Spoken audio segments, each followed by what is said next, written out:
La palabra que quiero ministrarte en este día me la mostró el Señor hace un tiempo, ya bastantes meses, que tiene dos títulos, a veces tiene tres y a veces tiene cuatro, porque sabe que titulo, subtitulo y vuelvo a subtitular mis prédicas, porque es difícil poder decirlo todo en una sola frase y tenemos que lograr sintetizar. Le puse nunca es tarde. Quiero que digas conmigo, nunca es tarde. No estoy hablando de que podés llegar a cualquier hora, ¿eh? No digan mañana, el pastor dijo que nunca es tarde, así que vamos a cualquier... No, no, no. Nunca es tarde y vas a entenderlo, pero la palabra está basada en los tres huertos que yo vi y encontré en la palabra de Dios y a través de los cuales Dios me habló. Así que vamos a grabar en nuestra mente, nunca es tarde, pero nos va a ayudar muchísimo a entender si nos acordamos de los tres huertos. Una palabra de sanidad, una palabra de libertad, una palabra de poder. Y depende de qué versión leas, vas a leer huertos. En el 80% de las Biblias se traduce ahora jardines. Los jardines o los huertos. Los que tenemos muchos años en el Señor, tenemos una comprensión de lo que es el huerto. La mayoría de nosotros no ha conocido un huerto. Pero todo comienza y todo se inicia en Génesis y empieza todo en un huerto, que es precisamente del primero de los huertos que vamos a hablar en este día. Y vamos a hacerlo primero por orden cronológico porque no solamente es más didáctico, sino porque además la Biblia respeta esa forma y entonces vamos a ver estos tres relatos de los tres huertos y qué el Señor nos puede decir en muy poco tiempo, porque en realidad cuando repasé toda la predicación o el bosquejo, me di cuenta que tenía para un retiro. Así que diga conmigo, pronto vamos a hacer un retiro. ¿Cómo le gusta esconderse atrás de esa mascarita? Diga, pronto voy a tener un retiro. Amén. Tenemos que hacerlo eso. El primero de los huertos o de los jardines. Era el jardín de la vida y se transformó en el jardín de la muerte. Era el jardín que Dios había elegido para que el hombre viviera, disfrutara y nunca conociera el pecado. Y lamentablemente hoy tengo que subtitularlo como el jardín de la muerte. Y te voy a leer la palabra de Dios en Génesis, en el capítulo 3, para que podamos entender y recordar algunas cosas, pero metiéndonos en este lugar, en este contexto, y tratando de meternos un ratito en el jardín y después ver cómo nos sacan del jardín, porque no hicimos aquello que necesitábamos hacer. Dice la Biblia, pero la serpiente era más astuta que el resto de los animales y la serpiente le habla o le dice a la mujer, así que Dios dijo que no coman de todo árbol del huerto o del jardín. Siempre es sutil como entra en diálogo el diablo, siempre. Y siempre el diablo hace una mezcla de verdad y de mentira, siempre. Por eso es que logra engañarnos y también lo conocemos como el engañador. Si él nos dice algo que es 100% mentira, nosotros ya lo descartamos. Pero él maneja mucho las mezclas. Por eso una de las cosas que hizo Dios, y no me quiero salir del tema, es cuando le prohibía a su pueblo mezclarse con gente de otro pueblo, porque eso termina contaminándonos. Las mezclas siempre contaminan. Sigo leyéndote la palabra. La mujer respondió a la serpiente. Siempre me pregunté, ¿por qué no le dijo, ¿y vos quién sos? Y se dio vuelta y se fue.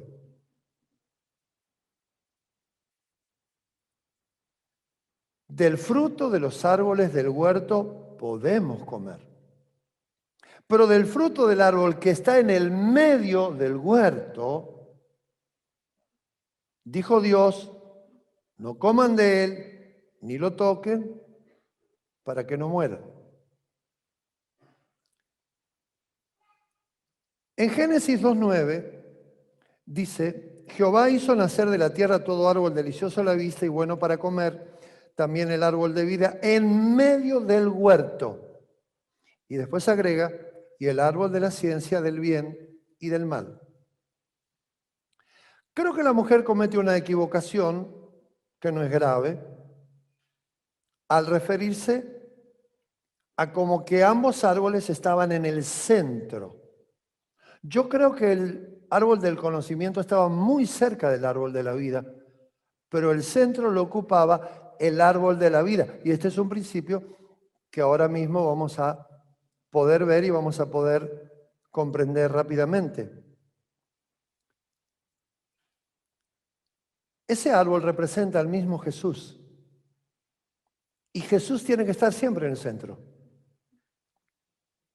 Jesús no puede estar a un costado. Yo no puedo tener a Jesús en un lugar del jardín.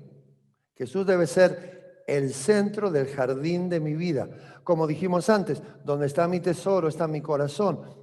Tiene que ser siempre ese lugar ocupado por Jesús.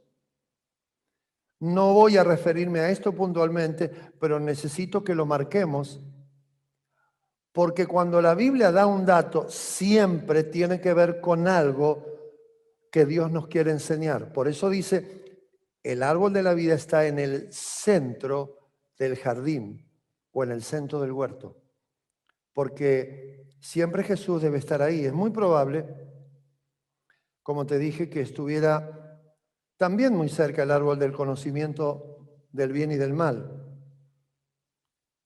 Pero estoy seguro, por lo menos por lo que leo en la Biblia, de que no ocupaba el mismo lugar que el otro. Vamos a ir preguntándonos a través de esta administración si no hemos desplazado en algún momento a Jesús del centro. Vamos a ir viendo si Jesús ocupa nuestra mente, si Jesús ocupa nuestro corazón, si Jesús está metido en cada una de las cosas. Porque todos hemos vivido y todos corremos el mismo riesgo. Y esto es algo que no importa cuántos años de cristianos tengamos, el árbol del conocimiento o el árbol de la ciencia tiene que ver con todo lo que aprendimos, con todo lo que pensamos, con todo lo que sentimos, con todas nuestras emociones. Y yo lo sintetizo porque a mí me ayudó mucho a entenderlo esto de esta manera. Es el árbol de la experiencia. Y cuando yo comienzo a aprender algo que tiene que ver con las cosas de Dios, como ya lo aprendí, como ya lo sé, como ya tengo el recurso de haberlo manejado antes, termino usando mi fuerza, usando mi conocimiento y olvidándome de buscar el Espíritu Santo. Y ese es el mayor de los riesgos que todo el tiempo todos corremos. Saber la mecánica de lo que tengo que hacer y quedarme sin la sustancia que es Él para hacerlo. Esto nos ha pasado a todos y nos pasa todo el tiempo. Por eso es que es tan importante entender lo del huerto. Necesito apurarme porque esto no es tan sencillo para ministrar en tan poco tiempo.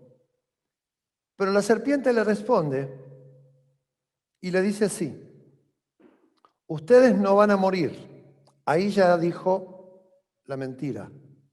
Ustedes no van a morir. Lo que pasa es que Dios sabe que el día que coman de estos frutos van a ser abiertos los ojos, van a saber el bien y el mal como lo sabe Dios. Pero lo primero que le dice es, no te vas a morir. Después pregúntele a Caín si era verdad o era mentira que termina matando a Abel. No lo vieron en su generación directa, sino en sus hijos. Lamentablemente a veces no sucede eso, ¿no? Vemos en otras generaciones el pecado que cometimos. Y dícele de la mujer, vio que el árbol era bueno para comer. Siempre que leo esto, pienso lo mismo. ¿Cómo puede ver que es bueno para comer si está utilizando el sentido equivocado? Yo tengo el gusto para saber si algo es rico o feo, no los ojos. Por ahí es donde te ganan los que te ponen en la vidriera la torta, que te la quedás mirando. Dijiste, pero si antes de ayer empecé el régimen, pero ¿cómo le digo que no? Y parece que la torta te dice, ven, ¿no? Sé que no le pasó nunca, pero igual le puede pasar eso. Esto lo expliqué hace mucho tiempo, voy a volver a enseñarlo alguna vez. Yo creo que aquí se despierta el cerebro emocional, que Dios lo mantenía bajo su protección. Porque acá se despiertan los sentidos. Después dice que vio que el árbol era codiciable, ya empieza otra cosa, la codicia, para alcanzar sabiduría. Entonces tomó el fruto, lo comió y también se lo dio a comer a su marido Adán. Y ahí es donde el jardín de la vida se transformó en el jardín de la muerte. En un solo instante. Adán no opuso ninguna resistencia y comió tranquilamente del fruto. En este huerto se produce un cambio. Se cambia la bendición de Dios por la maldición que trae el diablo. Después lee Deuteronomio 28, del 1 al 14, que habla de la bendición de la obediencia, y después hay como 40 versículos que habla de la maldición de la desobediencia. Acá se cambió esto. Bendición de Dios, maldición del enemigo. El hombre termina eligiendo mal. Yo tengo datos tuyos que no puedo decir, pero te conozco porque hice un estudio específico y puntual de todos los que hoy iban a venir. Ya tiene cara de ataque de pánico alguno. Todos en algún momento de nuestra vida entramos a ese jardín. Nos fuimos al jardín de la desobediencia, nos fuimos al jardín y bueno, también no se puede hacer todo. Todos en algún momento caímos y quizá alguno todavía esté en ese jardín. Ahora, hay algo que necesito explicar rápidamente. No podemos estar en ese jardín, no debemos vivir en ese huerto y mucho menos alimentarnos de él. Y hay gente que no entiende bien porque como el otro árbol se llama el árbol del conocimiento del bien y del mal, conoce a los ni estudia ni trabaja. Entonces se toman eso y dicen, no, pero la Biblia dice que tampoco tengo que estudiar el conocimiento. No. No te agarres de la palabra cuando te conviene, mírala bien. Debemos capacitarnos, tenemos que estudiar, tenemos que llevar a los mejores niveles y cuando lleguemos a eso tenemos que ser los mejores. Eso no significa que desplace a Dios.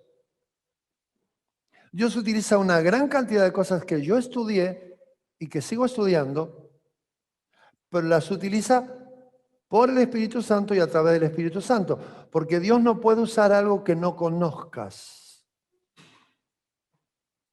Dios nunca te va a recordar un versículo que nunca leíste, porque si no seríamos Harry Potterianos, no cristianos. Siempre a mí me ha pasado versículos que leí hace un montón de años, estoy ministrando a alguien y el Espíritu me trae a memoria ese versículo y lo busco y lo encuentro porque Él me guía. Por eso es tan importante estudiar, pero saber que nuestra fe, seguridad y confianza está solamente en Dios. ¿Hay alguien aquí para decirme amén? Bien. El problema es cuando confiamos más en nuestra capacidad que en el mover del Espíritu Santo. Pero tenemos que tener conocimiento, tenemos que tener estudio y te desafío a que lo hagas porque nunca es tarde. Así comenzó el sermón. Diga conmigo, nunca es tarde. Amén. Y ahora cuando venga la otra parte voy a darle un poquito más específico a esto. La prioridad es buscar el reino de Dios y su justicia siempre, pero necesitamos entender que el primer problema que se mete en este lugar, en este jardín, es la rebeldía de la cual no puedo hablar. La prioridad debe ser el reino, la prioridad debe ser el Señor. Ahora, qué loco, ¿no? Y qué increíble también. A este lugar se lo conoce con el nombre del paraíso y yo siempre dije, seguro que lo llaman paraíso porque Adán fue el único tipo que no tuvo suegra. Ahora usted dígame, ¿no tuvo suegra? Igual hace lo que hace. ¿Lo puede entender? Desde ese día se terminó el paraíso.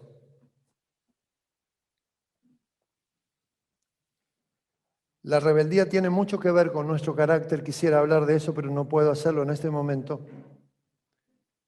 Pero fíjate que la palabra de Dios, cuando Jesús enseña la oración, el Padre Nuestro, nos ayuda a centrarnos en el reino y en su justicia, que es algo que los hijos de Dios debemos vivir en nuestra realidad cotidiana, constante, en todo lo que vemos, en todo lo que hagamos, en todo lo que decidimos. Le tenemos que hacer a Dios preguntas aún en cosas pequeñas o menores, decisiones que tenemos que tomar todos los días y que ya nos hemos acostumbrado a tomarlas naturalmente. Y Dios tiene muchas ganas de que yo le diga, papá, esta la hice 20 veces, pero ¿cómo querés que lo haga ahora? Por eso Él nos enseña, Padre nuestro que estás en los cielos, santificado sea tu nombre, venga a nosotros tu reino, y ahí viene la parte, hágase tu voluntad en la tierra como en el cielo. Acá abajo como allá arriba.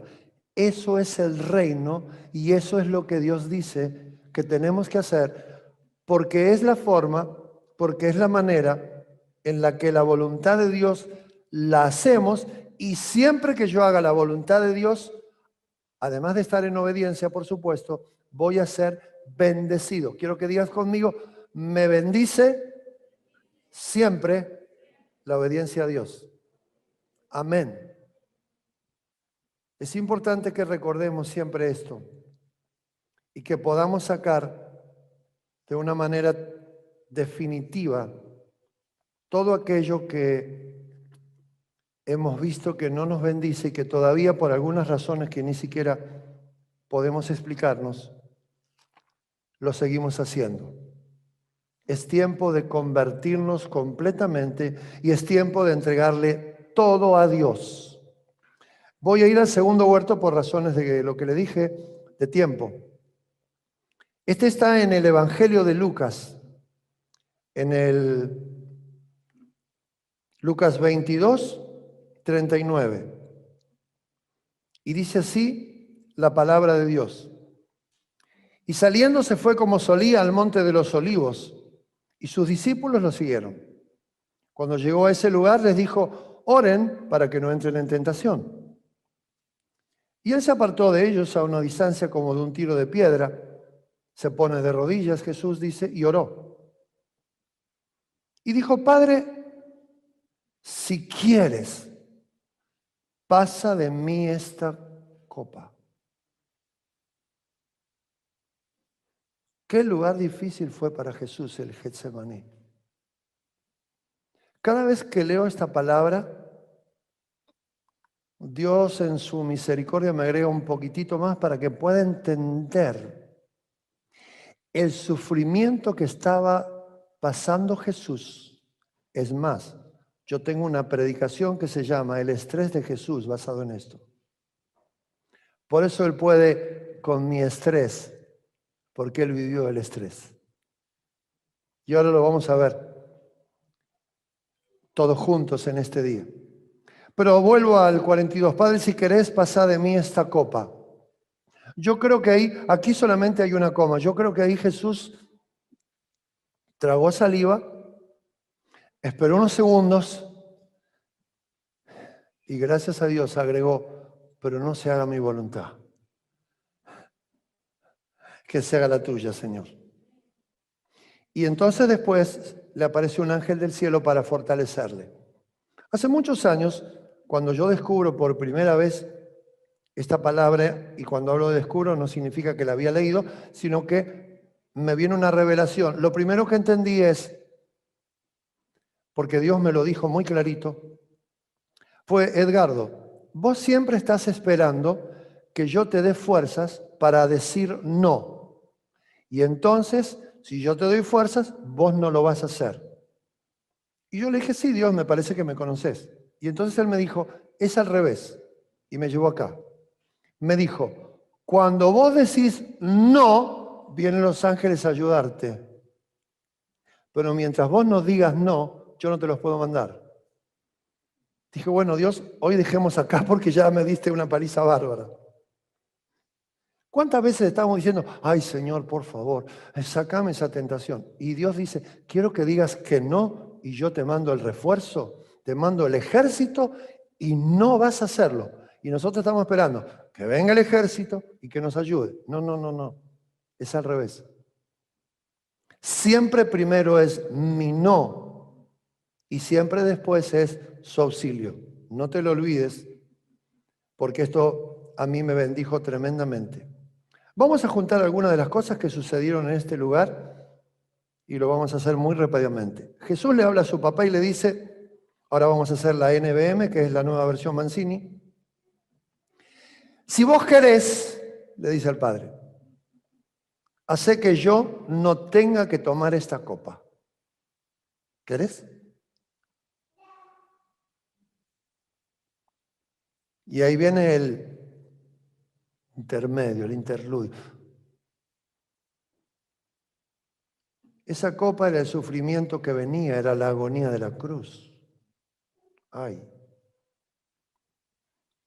Esa copa era el dolor que le iban a provocar, los latigazos que le iban a dar en la espalda, desgarrándolo, haciéndolo sangrar y quedándose con pedazos de su, ya no de su piel, sino de su carne, en esos látigos que tenían puntas de acero. Esa copa iba a ser la corona de espina que le iban a clavar en su cabeza, que se la iban a clavar hasta su cuero cabelludo, iban a enterrarla dentro de su piel.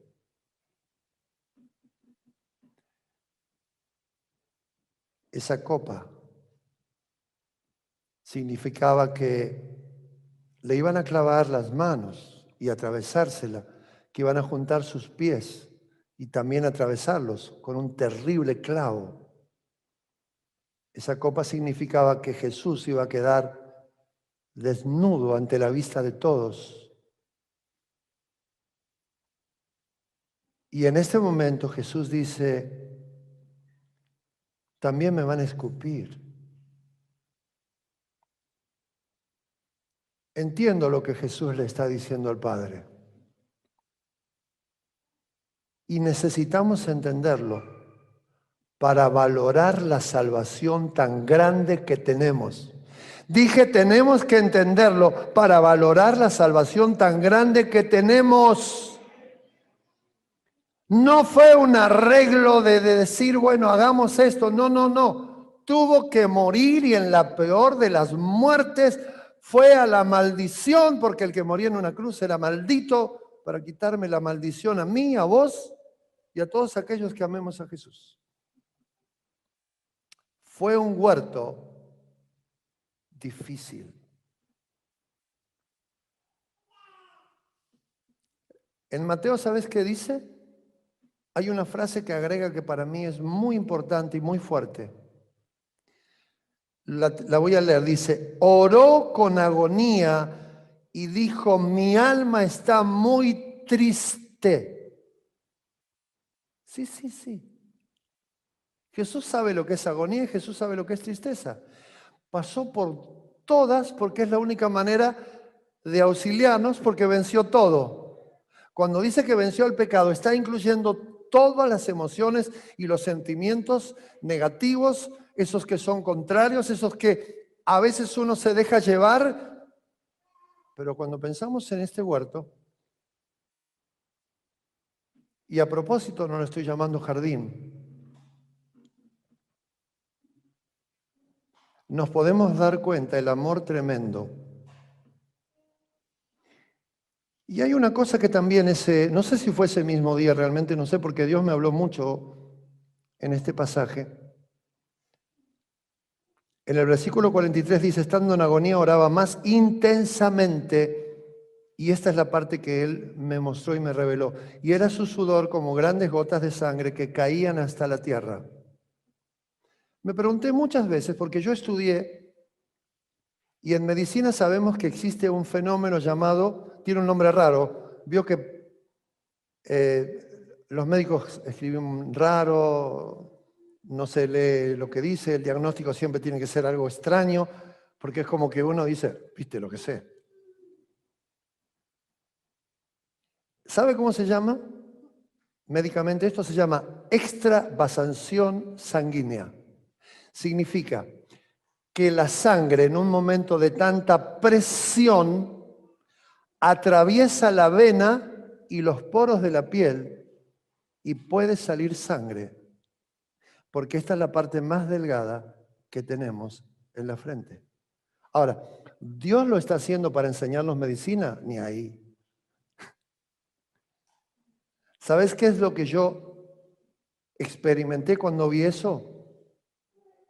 Yo me lo imagino, lo dice la Biblia, Jesús está arrodillado, su frente está muy cerca del piso y él ve que cae una gota de sangre y yo creo que escucha la voz de Dios y le dice, hijo, te lo voy a responder de esta manera, sin sangre no hay remisión de pecados.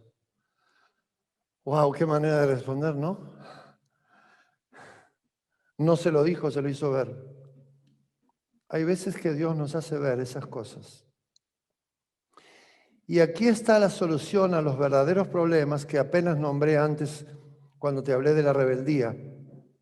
Jesús decide obedecer sin importar el precio que hay que pagar. Lo dije muy fácil, hay que hacerlo. Jesús decide obedecer sin importar el precio que hay que pagar por vos, por usted y por mí. La obediencia quiebra todo lo que el diablo pudo preparar, no importa qué tan entrenado venga ese día el diablo, la obediencia lo deshace. Todo lo que el diablo haga. Ahí Jesús solo obedece a Dios y se concentra en hacer su voluntad. Como todos sabemos, la obediencia viene por decisiones que tomamos de hacer la voluntad de Dios y la desobediencia viene por decisiones que tomamos de no hacer la voluntad de Dios. Es muy sencillo de explicar, lo vivimos todo el tiempo. Vivimos una serie de contradicciones constantes y no nos damos cuenta. Está tan metido todo esto, se genera tantas cosas dentro de nosotros que nos empezamos a acostumbrar a inclinarnos un poquito y después ya cada vez nos resulta más normal la inclinación. Vuelvo a decirte lo que te dije antes. Jesús el centro del lugar, Jesús el centro del jardín, Jesús el centro de mi vida, Jesús siempre ocupando el centro. Si yo tuviera que definirte la vida en pocas palabras,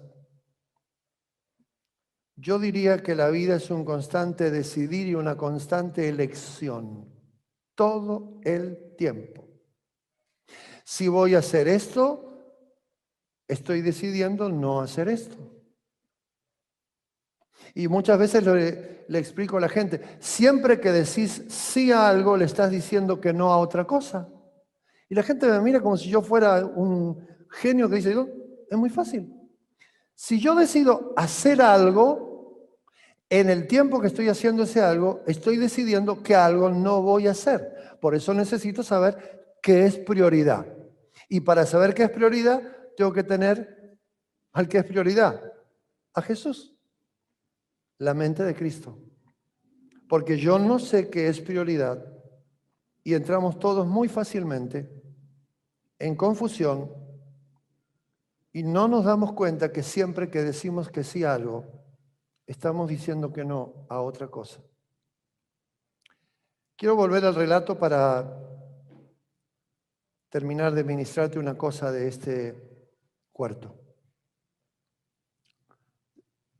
Yo diría, y no lo tomes como teología, las dos cosas que voy a decir ahora, que Jesús muere antes de morir. Y ahora a algunos le puede sonar locura, pero estoy intentando que podamos comprender esto viéndolo de diferentes aristas. Es como si Jesús muriera 2 veces. Acá está muriendo para ser obediente a Dios. Acá está muriendo a decirle, Señor, no hay una que pueda evitar que venga la cruz. Tiene que morir. Y después viene la muerte real. Todos los días lo que nos está diciendo esta palabra es, tenemos que morir a un montón de cosas para poder hacer la voluntad de Dios. Si tomamos esto del Getsemaní, que me gustaría explicar qué significa prensa de olivo, pero no nos da el tiempo para eso, pero solo imagínate esto. Imagínate una prensa y están haciendo esto. Y cada vez más, hasta que no quede nada de jugo, llegan hasta el carozo. Getsemaní significa literalmente prensa de olivo. Yo no puedo imaginar todo el dolor que sintió Jesús y experimentó en todas sus emociones, sin ninguna duda. Y el terreno más fácil en el que el diablo nos gana es el de las emociones, los sentimientos y los pensamientos. Ahí es la verdadera batalla, siempre. Ahí es donde tenemos que usar lo que usó Jesús. Morir a nuestros propios deseos, morir a nuestra propia voluntad, porque nuestra alma constantemente está hablándonos.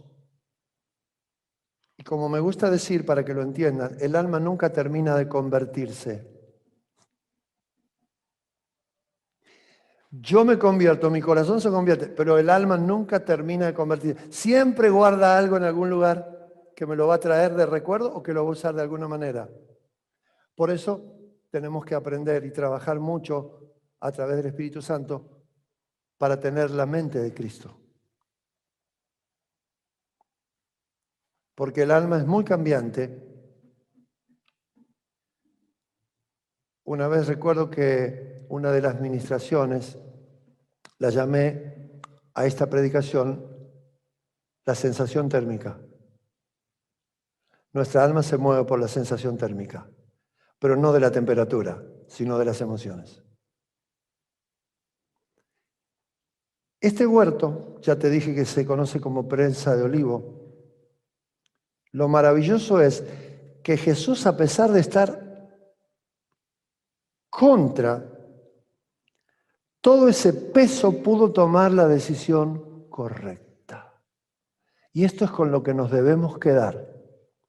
Aún en momentos de gran presión, de excesiva presión o de estrés, que ya es 4, es 5, es 6, porque superó el 3, ¿verdad? Podemos tomar la decisión correcta, pero claro, hay que entrenar para eso. Y quiero irme al tercero de los huertos que está en el Evangelio de Juan. Vamos a irnos a Juan 20 y vamos a leer algunos pocos versículos de aquí. Voy a leer desde el versículo 13. Empieza así, está María Magdalena y le dicen, mujer, ¿por qué lloras? Le dijo, porque se han llevado a mi Señor. No sé dónde lo pusieron. Cuando dijo esto, se volvió y dice la Biblia, y vio a Jesús. Pero no sabía que era Jesús. No pudo reconocerlo. Y Jesús le dijo, mujer, ¿por qué lloras? Qué hermoso es Jesús, ¿no? Acaba de resucitar y lo primero que hace es, ¿por qué estás llorando? ¿Por qué estás sufriendo? Ese es el Jesús que tenemos que conocer, el Jesús lleno de amor y de misericordia. Antes de morir, uno de un lado se burlaba, el otro en el peor momento le dijo, yo creo en vos. Y Jesús le dijo, hoy mismo vas a estar conmigo en el paraíso. Y ahí nomás murió. Lo primero que hace cuando resucita, ¿qué es? Tiene compasión de una mujer que lo va a buscar a él. Ese es el Jesús que hay que conocer. El Jesús de amor, el Jesús de perdón, el Jesús que es justo, pero el Jesús que está lleno de misericordia. Amén. Gloria a Dios. Y le dice, ¿por qué lloras? ¿A quién estás buscando? Y ella pensó que era el hortelano. El hortelano era el que cuidaba el huerto, el que cuidaba el jardín. Me gustaría hablar de esto y no puedo. El problema empezó en un huerto, Génesis. El problema se soluciona en nuestro huerto, el de la resurrección. Es el tercer huerto este. Se llama el huerto de la resurrección. El huerto en el que Dios nos restaura. El huerto en donde aún lo que está muerto cobra vida. Ese es el jardín donde Dios quiere tenernos, amada iglesia. Aleluya. Ahora, por los dos primeros jardines todos pasamos, querramos o no. Ya nací en pecado, lo dice hasta David en el Salmo 51. Padre, he sido concebido en pecado, ya está, no le agreguemos nada. Y el de la agonía, el de la tristeza, el del bajón, el del estrés, el del dolor, el de las emociones, no te lo tengo que explicar, porque si no nos abrazamos y lloramos los dos juntos. ¿O no? Pero a este tenemos que ingresar por nuestra voluntad. A este huerto nos tenemos que meter porque es el huerto de la resurrección. Y termino leyéndote el versículo. Ella, pensando que era el hortelano, le dijo, Señor, si te lo llevaste, decime dónde lo pusiste y yo lo llevaré. Jesús le dijo, María.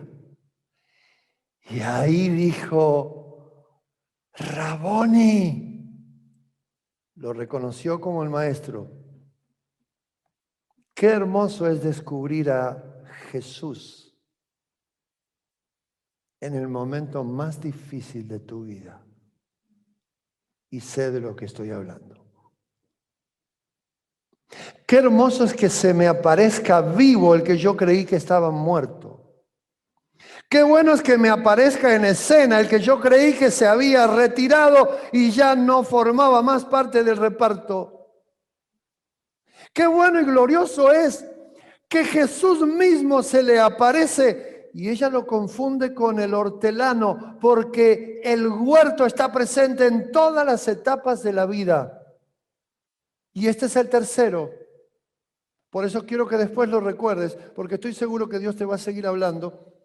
Yo casi no tengo tiempo para hacer la conclusión, pero hay dos cosas que sí necesito compartirte porque quiero que esto quede guardado en nuestra vida y que no tengas una palabra o un sermón, sino que te sirva para tomarte de él en todo momento de tu vida y en todo tiempo. Voy a hacer una pregunta muy extraña ahora, pero de todas maneras me animo. ¿Alguna vez alguno de ustedes tuvo problemas?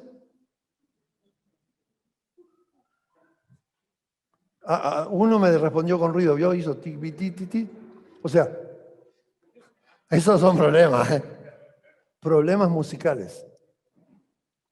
¿Y alguna vez, por ejemplo, hoy, tenés algún problema? Qué bueno es estar entre seres humanos. El tercer vuelto va a pasar que el Dios de la restauración se te va a aparecer, el Dios de la resurrección te va a visitar, el Dios de la renovación va a venir a meterse en la iglesia. Él es el Dios que va a vivir eternamente en nosotros, con nosotros y sobre nosotros, porque Dios no desaparece frente a nuestros problemas, es cuando más lo tengo presente. Y es cuando conozco cosas que no conocí, porque hay que estar en el lugar para saber que Él ya estuvo ahí. Fíjate que María aparece y Él ya estaba esperándola. ¿Qué estoy diciendo? Que en el momento más duro y más difícil, cuando lo voy a buscar, me encuentro que Él ya me venía a buscar a mí. Ese es nuestro Jesús. Bendito sea su nombre. Aleluya. Hay un huerto, hay un jardín, hay un paraíso para los que creemos y obedecemos. Y hay un lugar donde todo resucita. Mira, el profeta Joel lo dijo de esta manera: yo les voy a restituir los años que le comió la oruga, el saltón, el revoltón. ¿Se acuerda de eso? Esa fue la palabra rema que Dios nos dio el año pasado, 2020. Y que la prediqué durante todo el mes de enero, me lo acuerdo perfectamente, porque después tuvo mucho que ver con algo muy personal. Y ahí me di cuenta que Dios ya venía hablándome a comienzos del año. ¿Sabes qué, amado? Dios siempre tiene el control. Y como dice el apóstol Pablo, no se engañen. Dios no puede ser burlado. Resucita tus sueños. Resucita tu hambre por tener y conocer más de Dios. Iglesia, necesitamos comer más de Él. Resucita todo aquello que pensábamos que ya estaba terminado y acabado. Por eso comencé diciéndote, nunca es tarde. Hay gente que mira el DNI y dice, Abraham, 99 años, es tarde. María, vos, 90, olvídalo. No hay ni probeta. Y ella le dijo, ¿y si probeta a nosotros?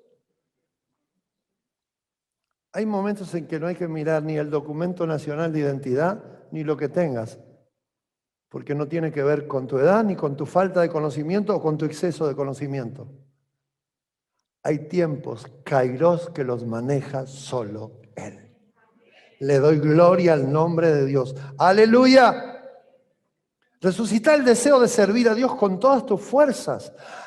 Amado, renuncia a la cuarentena. Saquémonos la cuarentena. Nos acostumbramos en casa, pantufla. Estoy mirando a un predicador, no me gusta lo que dice.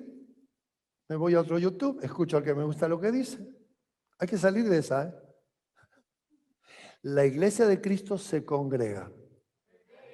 Es tan viejo que está escrito. Ninguno deje de congregarse. Como alguno dice, yo no sé si sabía algo de nosotros, tienen por costumbre.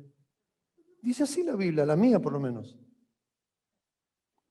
Así es que tenemos que venir y volver al lugar que es casa de Dios. Resucita aquello que dejaste hace mucho tiempo, que pensaste que ya no era para vos. Estás en el huerto, en el jardín de la resurrección. Y nunca digas es demasiado tarde. Porque yo vine a declarar y a profetizar precisamente hoy, en este lugar. Y también lo estoy haciendo a través de las redes que están llegando a cualquier lugar de este mundo.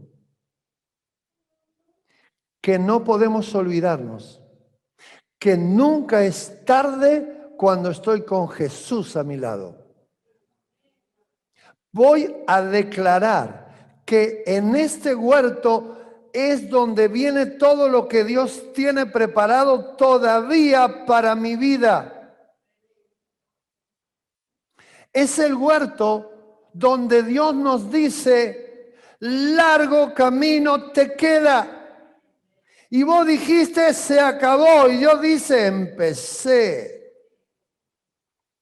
Lo que vemos de un lado, Dios siempre lo ve del lado perfecto y correcto.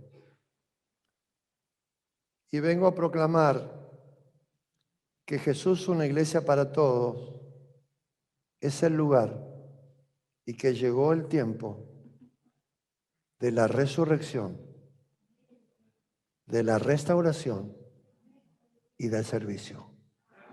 Resurrección, restauración para servir.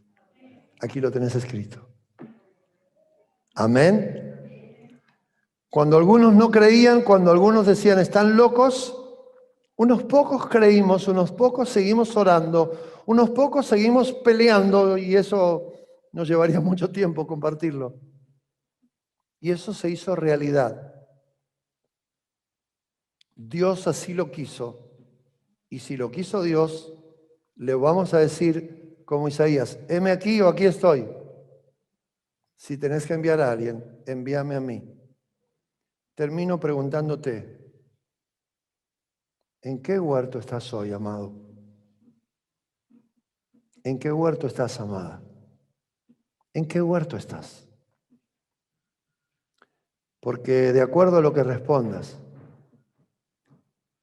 de acuerdo a lo que digas, dependerá lo que va a venir para nuestra vida. Pensalo y después me lo decís bien.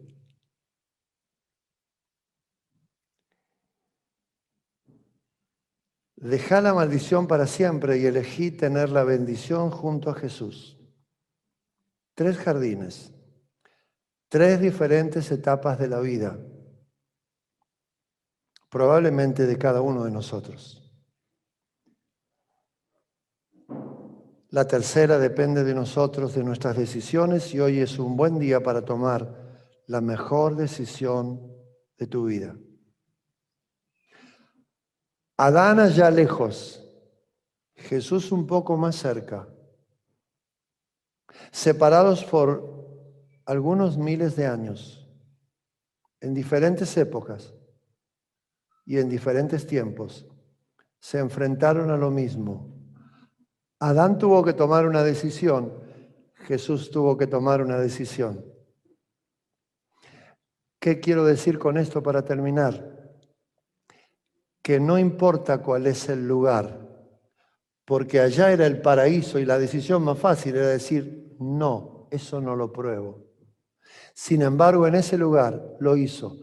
En el Getsemaní era el lugar más difícil para tomar la mejor decisión. Sin embargo, Jesús tomó la mejor decisión, que fue, Señor, no se hará mi voluntad, que se haga la tuya. Te bendecimos desde aquí. Jesús, una iglesia para todos. Soy el pastor Edgardo Mancini Monti y te damos las gracias por compartir esta palabra que además nos gustaría conocerte y saber acerca tuyo. Estamos aquí los domingos desde las 6 de la tarde en vivo y desde las 7 en YouTube. Te bendecimos, pero te queremos conocer. Amén y amén. Gloria a Dios. Aleluya.